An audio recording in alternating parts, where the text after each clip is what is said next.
and welcome back to our Cael language series. Today we're going to continue working on our speaking strategies that we started about 3 weeks ago.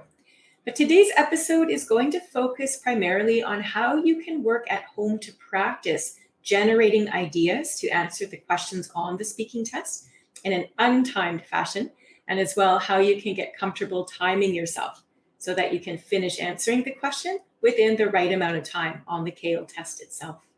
Now, the very first thing that you're going to see as soon as you start the Cael test is an instruction screen like so for the speaking section. For the very first question for speaking, the instructions are always the same, and they're going to tell you that your professor asks you a question and you have 30 seconds to prepare and 60 seconds to answer the question. Your preparation time starts on the next page. When you actually look at that screen or the next page on the test, your question will always be right up here in the top right-hand corner. So you see it says, what do you want to study at university and why? And again, our preparation time is right there as well as our speaking time. So this countdown clock is just going to start working backwards from 30 seconds until 0. And once it hits 0, it's time to actually record your answer for the test. So a big question that a lot of us should have as we're getting ready for this test at home is how do we use that 30 seconds of prep time then to think of ideas so quickly in order to answer the question? And then once we've got those ideas, how do we actually generate them into full sentences to give a very strongly organized speaking answer on the Cael test? So I'd like to present some strategies today that might help you as you are practicing and studying from home. I would divide your study time into a couple of different steps. And I guess the first part of this, I would encourage you to do untimed practice first. I wouldn't stress yourself out by trying to accomplish all the required steps for the speaking test at the same time, especially if you're just getting familiar with academic speaking. So I wouldn't even set a timer at first. I would just practice the skill of actually generating ideas and details that answer the question that you're practicing from home. So the very first thing we would do, whether we're practicing or doing the real test, of course, is to read and understand the question. So our question is at the top of the screen right now. And you should notice that most Cael questions tend to have two parts to them. So here we can clearly see a what and a why. So what do we want to study, and then why? I would encourage you to take some very quick notes during your preparation time. Again, you can practice doing this at home. Don't worry about your time at first. Once you get really good at that, then we'll have to set a timer and make sure that we can generate these ideas quickly. But for now, again, we're just going to focus on some main ideas to get the thoughts started. The first part of this question, I'm hoping, is going to be fairly easy for you to answer, to do so quickly. So what do you want to study? You're just going to write down on a piece of paper whatever subject matter interests you. So today, let's just use nursing as an example, all right, as we practice today. So that part shouldn't be too hard. Hopefully you've got some interesting subject areas you'd like to talk about. The why aspect of this question will take a little bit more thought. So we want to come up with 3, 4, even 5 reasons why this career would be an appealing one for us to pursue. So jot down whatever comes to mind. Again, I wouldn't worry at first about if the idea is very strong or relevant. I would just write down whatever comes to mind. And once you see those ideas on paper, you can start to sort them through and pick out the strongest ones to talk about. I think one of the most obvious to me, at least, if I were the one pursuing nursing, would be that I perhaps have a strong interest in helping other people. If you're going to work as a care aide or in the medical field, I would hope that this would be a skill that comes naturally to us. So on my note paper in front of me, as I was practicing, I would write down the word help people, just to get that main idea captured. I would also think about how this job fits into the society. So at least here in Canada, we have an aging population. So in other words, as people get older, it makes sense that you might need more nursing or care aid staff in order to take care of their needs, I guess, medically and emotionally. So I'll write that down here, as you can see, as another main reason why nursing might be an interesting field to study. And then if there's such a high demand for nurses, we could also look at it practically. We could say there should be a fair number of job openings available then once I finish my degree as I'm studying at university or at college. So it might be a practical career to pursue for those reasons. You could even draw in things like this. So salary is something to consider. We certainly want to enjoy the career that we're going to embark upon, but we also want to be able to make a comfortable living. So the salary of a nurse would be one that hopefully would allow us to have that comfortable lifestyle. So again, we've got 4 main ideas so far written down in front of us on a piece of paper. The next step we're going to do, again, we're not worried about time right now. We're just trying to think of ways to support these ideas. We're going to add some specific details to our notes as we're studying at home. So you can see our notes there at the bottom of the screen, the same exact ideas that we've just generated together. And I'm just going to very quickly show you some of the specific details that I've added in here to more fully support these main ideas. So these will be in red, so they stand out. Okay, and I'll just let you read them over to yourself as I show them on the screen. So I'll stop talking for a moment.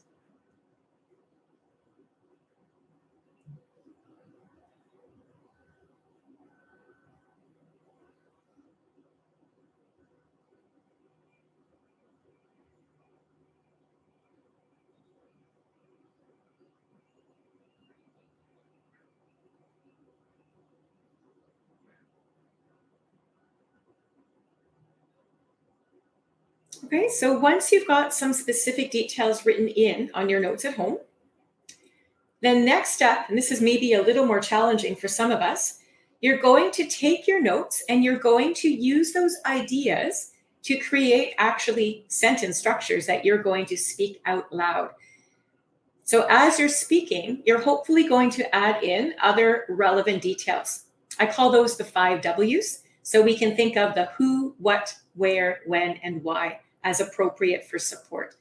Okay, and again, remember, I know on the test will be time to do this, but for right now, as we're practicing at home, let's not worry about the time. Let's focus on the skill, one skill at a time, to take these ideas from the note and to formulate them out loud into proper, more academic sentence structure if we can, all right, with some higher level vocab. So I'll try to demonstrate this skill now using these notes as a guide. So this is what your practice session at home might sound like. When you're talking about helping people, you might say, nursing is a very appealing career to me because when I was a young 7-year-old child in the hospital, I was there for heart palpitations and murmurs. I was very frightened because I was staying away from my family for the first time. And not only did the nursing staff there take good care of me, one particularly kind-hearted nurse sat with me in the evening when she saw that I was lonely and frightened. And she comforted me and made me feel safe and secure. So that influenced me that I might be able to help other people in their time of need as I grew older. So now as I'm looking to pursue a career, I also want to help others and have that positive effect on them. Okay, so that's just one example.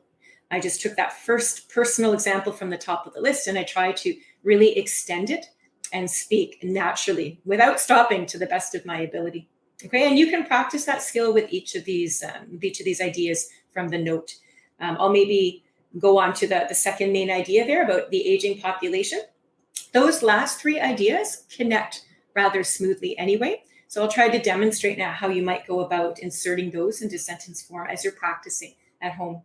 So you might say, here in Canada, one of the highest demographic percentages would be seniors because there was a very high number of people born in the 1940s after World War II, the baby boomers. So as they've aged, right now in the year 2021, they're seniors, we have a demand for more care homes.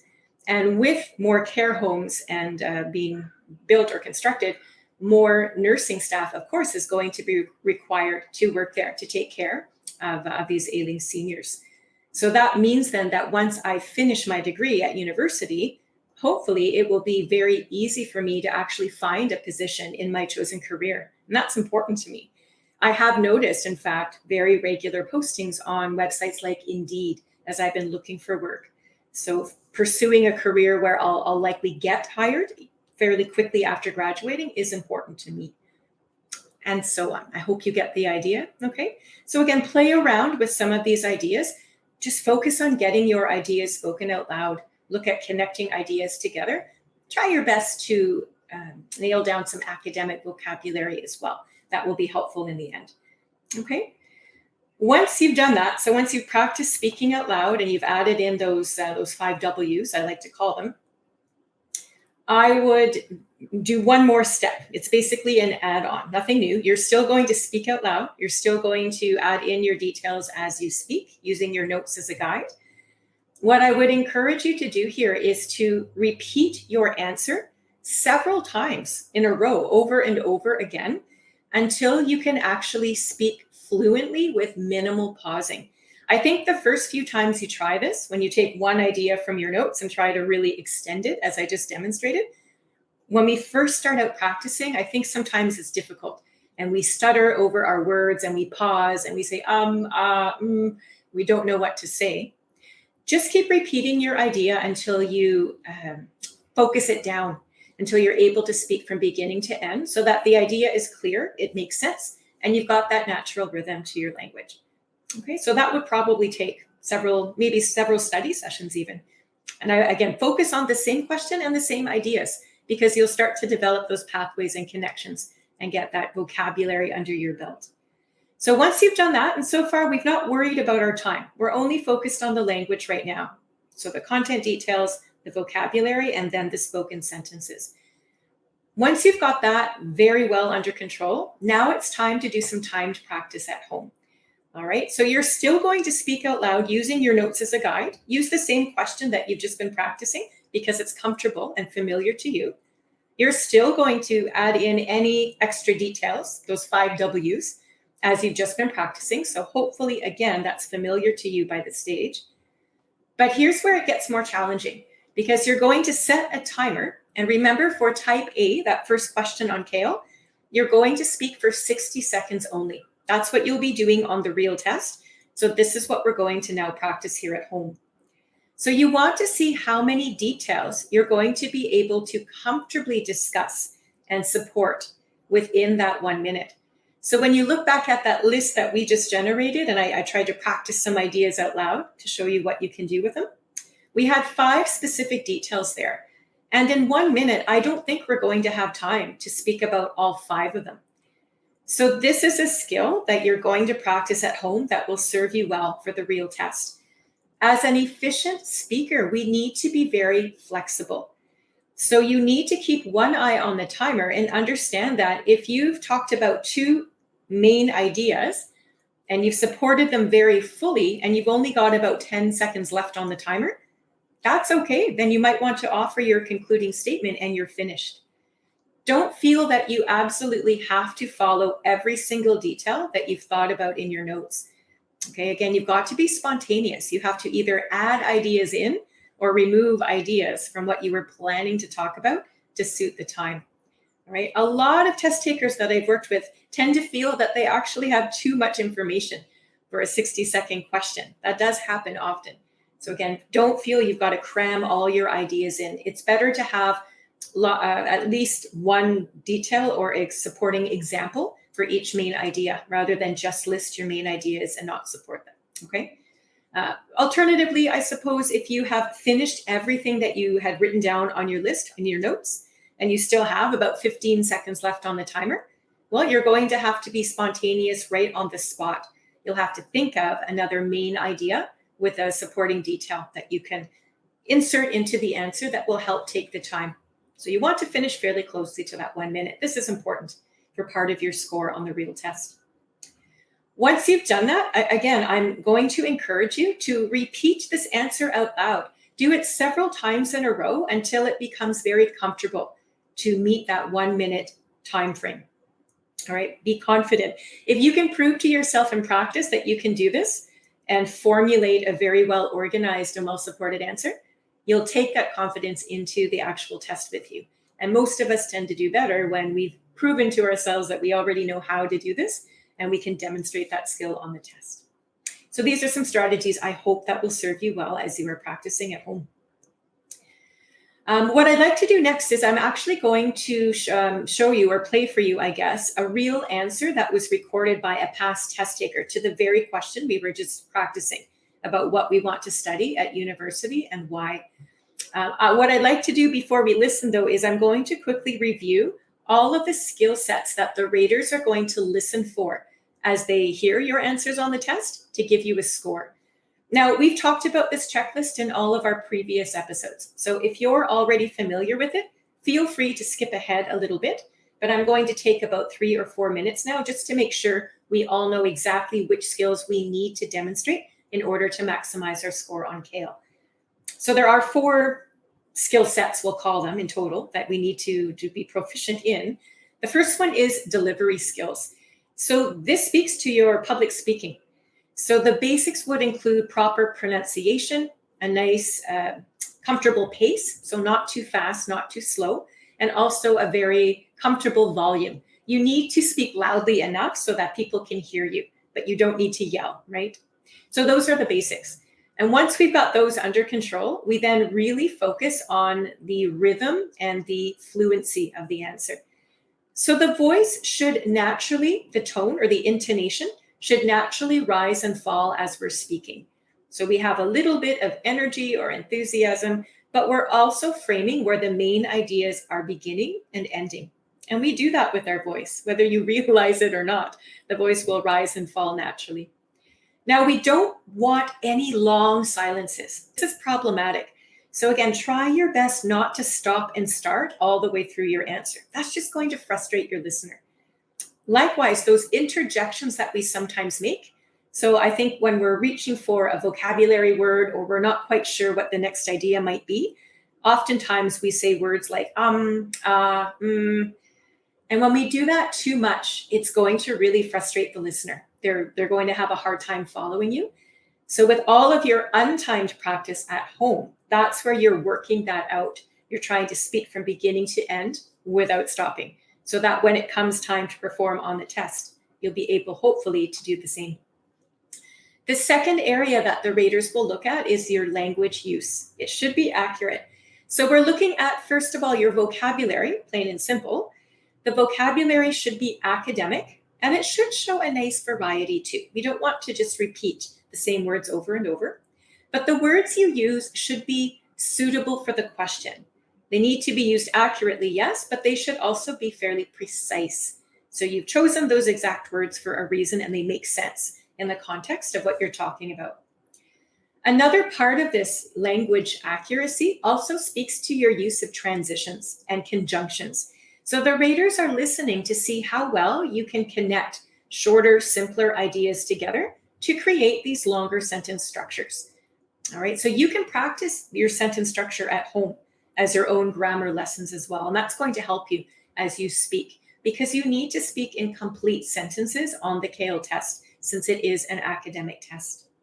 Hopefully you've got a nice variety of sentence structures there too. But the more complex or compound sentences you can create while speaking, the better your score will be here under language use, as they would be considered more academic in the first place. All right, the other idea or skill set, I guess, that the raters would be interested in looking at is your content. So of course, you have to answer the question that's been asked. So in the opening, you would provide an introduction, I guess, to the topic. So for the question we're answering today for practice, you would be clearly identifying which subject or which major you wanted to study in university. So that's just a very logical place to start. The rest of your answer for this question we're doing today would include all of those main reasons why you'd want to study. And then for each main reason you present, you would have at least one example or supporting detail that extends the idea further. All of your ideas should be presented in a logical fashion, so they should blend. So do you notice in the list that we generated earlier today for practice, when we talked about how the nursing is a high demand job, so that there'd be a likelihood that we would find work. We could talk about more job postings and then finish off by the salary as well. So those 3 ideas tend to connect when you present them in that order. So consider that, I guess, as you're also practicing at home. Your listener should be able to follow you from beginning to end without trouble. I'm hoping too that you've got a few seconds or maybe 5 or 6 seconds even at the end to offer a concluding statement. So sometimes just by summarizing the main point, in this case, we could just reiterate how much nursing would be an interesting career. That would be fine. That would be sufficient. The very last thing that the raters assess is called task fulfillment. And this is divided into 2 sections, as you can see. The first part of it just has to do with the time. So they're looking to see how close you can get, I guess, to that 1 minute time frame without going over or without being too far under either. You don't have to be perfect. So if you're cut off in the middle of your concluding statement, that's okay. As long as you've given a nice, complete and thorough answer, the raters would understand that you were finishing anyway. All right. You don't want to finish too early. For a 60-second question, if you finish at 45 seconds, there's still lots of time left over. So again, the more that you can fill that time with academic language, the easier the rater's job is to assess your skills to see how well you can speak. And the second half of that I've alluded to here is how fully you've answered that question. So for a 60-second question, you should probably have at least 2 main reasons why you feel that way, or in this case, why you want to study the subject you've chosen. You might have time for a third one, and that's okay too. But you want to fully and completely answer that question with lots of supporting detail. So the raters will look at all 4 of these areas of the checklist in order to give you a score. You must demonstrate strong skills in each of these areas in order to maximize your score. Keep that in mind, please. You could have the best delivery skills out there, but if your language use is very simple and you haven't really fully addressed the question, then your score would likely not be as high as you would hope. Okay, so practice all of these areas when you're studying at home. So we're going to listen then to, as I said, to a test taker from the past answer this question. So remember, on the test, you've got 30 seconds to prepare. So this is where eventually your timed practice is going to be important. So on the test, just like we practiced at home, you would read and understand the question. We're going to look at the same question right now as we've already practiced today. So what do you want to study at university and why? And on the test, you would make basic notes. The big difference is you've only got 30 seconds to think of your ideas. Okay, so eventually at home, you'll want to set that timer and make sure you can get enough ideas down in 30 seconds. So what we're looking at right now is point form notes that are going to match the answer that you're going to hear next. So this speaker chose psychology as her major. We did nursing. She's talking about psychology. So as I glance over the notes, I'm interpreting them. And I'm pretty sure that second line refers to a minor, maybe classics, I would guess. And then those last 3 bulleted points look like the reasons why psychology is interesting to the speaker. So I guess she's got an interest in how your behavior and your mind interact, maybe. That second point would be more about motivation and personality, I'm guessing. And that very final point would be language acquisition. So that actually is an interesting point, right? So how do we acquire language? How does the psychology influence us there? So these are the notes she's made, and she's going to discuss them with us next. So I'm going to play her answer. I've got a transcript in front of us so we can follow along with the words as we're listening. On the real test, the raters will never have a transcript of your spoken answers. They're simply going to listen to the recording, and they will give you a score based on what they hear. But again, as we're studying together here today, I wanted us to be able to see the words as it's easier for us to discuss. So what I'd like to do, we're going to analyze all 4 of those dimensions that we just talked about from the checklist, but we're going to start with the speech delivery. So as you're listening, just take note of what she's doing well and maybe what she might want to improve with her speech. So consider things like pronunciation and rhythm and pausing and things like that. Okay, here is her answer. Let's go. I'm a 5th-year student in UBC majoring in psychology and minoring in classical, Near Eastern, and religious studies. And so I guess in that way, I've already decided what I want to study in university. The reason that I wanted to major in psychology is because I've always been interested in the way that human behavior is shaped by the human mind. Everyone has different motivations and different personalities, and that affects how our actions come. So I was very interested in learning about that, particularly also in language acquisition. the psychology behind language and how there's a certain point in our lives where we are able to pick up language more easily, and also just how the environment and our genes and all sorts of different factors affect our lives in ways that we don't even realize. And I also minored in classical studies. Okay, so there's her answer there. I hope you could hear it okay. I'm just going to suggest that her speech delivery skills are quite strong. So there's a definite fluency that goes along, and the rhythm is very natural.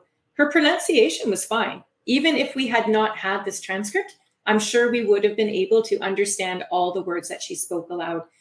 There were a handful of small pauses, as you can see as you just look at the transcript. You might notice some of these dots within the transcript itself. I think it's natural for all of us to pause a little bit here and there as we record an answer for a speaking question like this on the Cael test. The pauses we heard were not too long, and they didn't happen often enough to distract us from the response itself. So overall, she's got some very strong speech delivery skills, and she would have scored quite highly there as well. Let's move on to the language accuracy as well. So the red words that we're looking at right now on the screen are, I guess, conjunctions or transitions. These are the ways that she's connecting her ideas together. I notice some repetition, as I'm sure you are as well. So there are lots of uses of the word and so and also, and those words are also quite basic or simple. The only true transition I see here would be the reason that I wanted to major and so on. So overall, I think her use of transitions could be elevated. This would be one weakness she would want to practice at home to learn different ways of connecting ideas together for better variety and for a more sophisticated approach. The individual vocabulary is much stronger than her examples of transitions. So all of these blue words that you see on the screen here represent accurately used language that is suitable for this task. They also demonstrate academic tone as well. So I'll just read a few out loud here. We see words like majoring, minoring, different motivations, language acquisition, psychology behind language, and so on. There's one phrase right in the middle of this response. If you notice, it's bolded and italicized, and it simply says how our actions come. That would be one phrase that we would want to revise if we could do this answer again.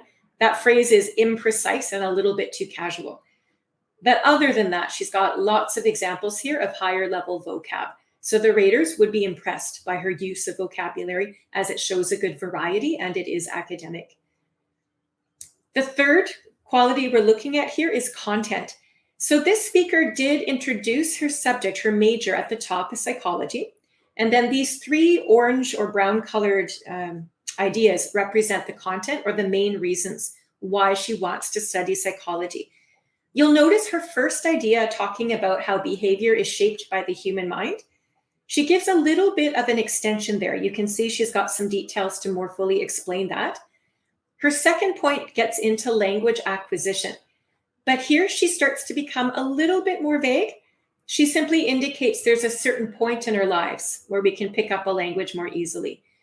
It would have been nice for her to explore that further with more detail. So perhaps recommend at what point or what stages of life would we study? Would we look at how children acquire language? And is that going to be different from how teenagers or adults will learn a second language and so on? So more development would have been nice there for that second point. By the time she gets to her final point, talking about the environment, this is a great idea. It's basically the nature versus nurture debate. She's trying to determine whether we're born a certain way with our genes, or if it's our life experience that will dictate the type of person, I guess, we become. But she doesn't have enough time to even extend that whatsoever. She basically just lists the main idea, and she tries to squeeze in a final point about a minor in classical studies, but again, doesn't have any time to extend it. So this is a perfect example of where it would have been helpful for her to be a bit more flexible on the spot. I think if she had just spent time developing her first 2 points and extending the explanation, it would have been a stronger response overall. I don't think she should have definitely not mentioned a minor subject. You don't have time in 60 seconds. So pick one subject as a major, and that would be more than enough. That third point about the environment and the genes, in this case, she wouldn't have really had time to get into it. So I think she could have just eliminated that from the answer and offered up a concluding statement instead. Okay, so perfect example of what happens when we try to squeeze too many ideas into only a 60-second question. Okay, again, don't misunderstand. The content is strong in some ways. She does have a nice organization with her introduction and 3 main ideas. But as you can see, the support becomes less frequent as the response moves on. So we're just trying to think of ways where she might improve this answer overall. The last element is task fulfillment. The speaker did speak for 60 seconds, so the time was fine. And she did, after all, answer the question fully, right? Identifying the major and giving some reasons why she wants to study psychology and some supporting details. She has a good opening, no closing. That's just a minor little one there. But overall, task fulfillment would be fairly strong. So this test taker, by the way, remember on your Cael test, you've got 5 different answers to provide. And what the raters are going to do is they're going to give you an individual score for each of those 5 speaking answers you record. And then those 5 scores would be averaged together to give the overall speaking score. So I will let you know that this particular test taker on her official Cael speaking test earned a band 70, which is a very good score. It's an average score, I would say. This particular response, my own feelings would be that it's a little bit higher than a 70, just looking at the vocabulary used. But I'll also let you know that this test taker had one of her 5 answers that she did really poorly on. So I suspect that might have taken the average down a little bit. So she ended up with a 70. At any rate, this is a very good example of a higher level speaking response, which is why I also wanted to share it with you today. So the last thing I'm going to mention here today before we log off is this checklist that we just finished analyzing, I guess, as it relates back to the response that we've just heard. This is the checklist that I'm hoping you're going to use as you are practicing at home. So here's what I'm going to ask you to do. I'm going to assign you some homework to see if it will help you with your studies. Once you get practicing at home, remember we said don't worry about the time at first. Once you get really good at that, set that timer. Make sure you can write down your ideas in about 30 seconds. Keep your notes short, all right? For the time section, they have to be short. Make sure you can speak for that full minute. Record your answer into your cell phone or a recording device. And then after you've recorded it, play it back and type out your own transcript. It's going to take a little bit of time, but if you're patient enough to do that, you'll have your own transcript in front of you. And I'm really hoping then you'll come back to this exact checklist and you'll be able to do some self-assessment. We all should be aware of our own strengths and weaknesses. And that's really one of the best ways that we can develop our skills. You can work with a prep provider or a tutor, of course, if you'd like, somebody to sit down with you and together you can go over the checklist. So that's fine as well. But really your goal here is to identify the areas in particular that you're doing a little bit weaker in. All right. If a lot of us are busy, you might have work obligations or family obligations. So I think when you're looking to commit your study time to something very worthwhile, the best plan of action here is to identify your weaknesses and study those. So if it's your academic vocabulary, maybe your vocabulary is quite simple.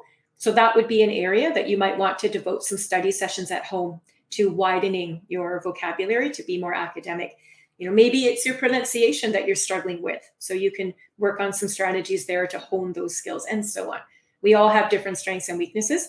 But again, find your own weaknesses and work on those specifically so that you can bring them up. And then when you perform on the Cael test, when you actually record your answers, hopefully you're demonstrating some strong skill sets in each of these 4 areas. That's really the best way to improve your skills, I guess, overall. Okay, and I'll leave you as well with one more helpful checklist. I won't read this out to you as you can go over it, I guess, on your own time. But this chart does show you a pretty good summary of how you can spend your preparation time and then how you can spend your recording time and what skill sets you should be doing.